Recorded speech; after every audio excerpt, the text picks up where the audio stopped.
पंजाब में कम उम्र अफराद की शादी की रोकथाम के हवाले से एक अहम और तारीखी पेशरफ सामने आई है, जहां सूबाई असम्बली ने चाइल्ड मैरिज रिस्ट्रेंट बिल 2026 को कसरत राय से मंजूर कर लिया है। यह कानून न सिर्फ एक समाजी मसले को कानूनी दायरे में लाने की कोशिश है, बल्कि इस बात का भी इजहार है कि रियासत अब बच्चों के हुकूक के तहफ़्फ़ुज़ के मामले में ज्यादा संजीदा दिखाई देती है। इस बिल में हुकूमती और अपोजिशन दोनों अराकीन की तजावीज़ को शामिल किया गया है, जो इसकी वसी तर सियासी हिमायत को जाहिर करता है। बिल के मतन के मुताबिक जबरी शादी की सूरत में मुतासर होने वाले बच्चे या बच्ची की हिफाजत अदालत करेगी। पंजाब में 18 साल से कम उम्र बच्चों की शादी पर मुकम्मल पाबंदी आयद होगी और निकाह के वक्त दुल्हा और दुल्हन दोनों की उम्र 18 साल होना लाजमी करार दी गई है।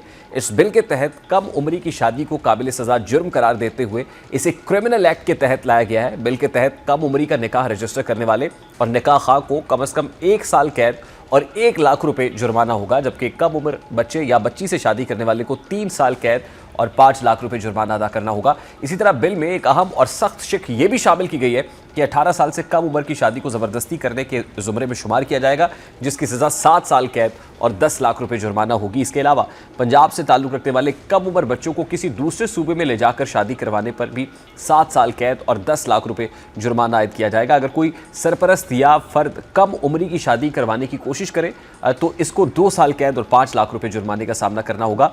बिल के मुताबिक खिलाफ वर्जी करने वालों के खिलाफ अदालती कार्रवाई की जाएगी और निकाह रजिस्ट्रार समेत वालिदैन भी कानून की गिरफ्त में आएंगे। अब अगर इस बिल के मुमकिन असरात का जायजा लिया जाए तो यह वाज़ेह होता है कि यह कानून पंजाब के समाजी ढांचे पर गहरे असरात मुरतब कर सकता है। सबसे पहले यह कानून बच्चों, खुसूसन बच्चियों के तहफ़्फ़ुज़ को यकीनी बनाने में अहम किरदार अदा करेगा। कम उम्री की शादी न सिर्फ तालीम के तसलसल को मुतासर करती है, बल्कि सेहत के संगीन मसाइल और माशरती अदम इस्तेहकाम का बनती है।